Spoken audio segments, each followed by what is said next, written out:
Halo teman-teman, perkenalkan nama lengkap saya Maria Penny, NIM 20060500032. Pada video kali ini, saya akan membahas tentang sebuah kasus korupsi yang terjadi di Kabupaten Lembata, yaitu kasus korupsi pembangunan jeti apung dan kolam renang bersama fasilitas lain di Pulau Siput Aulolong, Kabupaten Lembata, Provinsi Nusa Tenggara Timur. Video ini saya buat untuk memenuhi ujian akhir semester 6 pada mata kuliah pendidikan anti korupsi. Pada kasus ini diduga terdapat 3 tersangka, yaitu tersangka yang pertama Abraham Yeskiel Tesesoro, ia menjabat sebagai kuasa direktur PT Bahana Krida Nusantara sebagai kontraktor pelaksana. Tersangka yang kedua Sylvester Samun sebagai pejabat pembuat komitmen atau PPK, dan tersangka yang ketiga yaitu Mido Arianto Boro, ia menjabat sebagai konsultan perencana, konsultan pengawas serta membantu pelaksanaan proyek.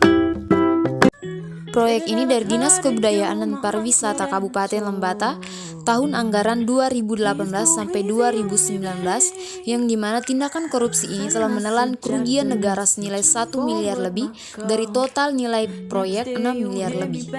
Untuk ketiga tersangka dugaan kasus korupsi tersebut dikenakan pasal 2 ayat 1 subdisel pasal 3 Undang-Undang Nomor 31 tahun 1999 tentang pemberantasan pidana korupsi, ancaman hukuman penjara seumur hidup atau paling sedikit penjara 4 tahun dan paling lama 20 tahun dengan denda paling sedikit 200 juta dan paling banyak 1 miliar rupiah. Dikutip dari Kupang Victory News, Jaksa Penuntut Umum atau JPU Kejaksaan Negeri atau Kejari Lembata menuntut 3 terdakwa kasus korupsi pembangunan destinasi wisata Aulolong, Kabupaten Lembata, NTT dengan hukuman berbeda. Ketiganya dituntut dalam sidang lanjutan kasus itu di Pengadilan Tipikor Kupang Selasa 15 Februari 2022. Dalam amar tuntutannya, JPU Kejari Lembata yang dibacakan Harry C. Franklin menegaskan bahwa ketiga terdakwa telah terbukti secara sah dan meyakinkan melakukan tindak pidana korupsi dengan cara melawan untuk hukum, menguntungkan diri sendiri, orang lain, atau suatu korporasi dengan merugikan keuangan negara. Pada sidang ini dipimpin oleh Hakim Ketua Sarlota Marcelina Suek yang didampingi Hakim Anggota Nggoli Liwar, Mbani Awang, dan Lisbeth Adelina. Kemudian sidang dilanjutkan pada hari Jumat 4 Maret 2022 petang.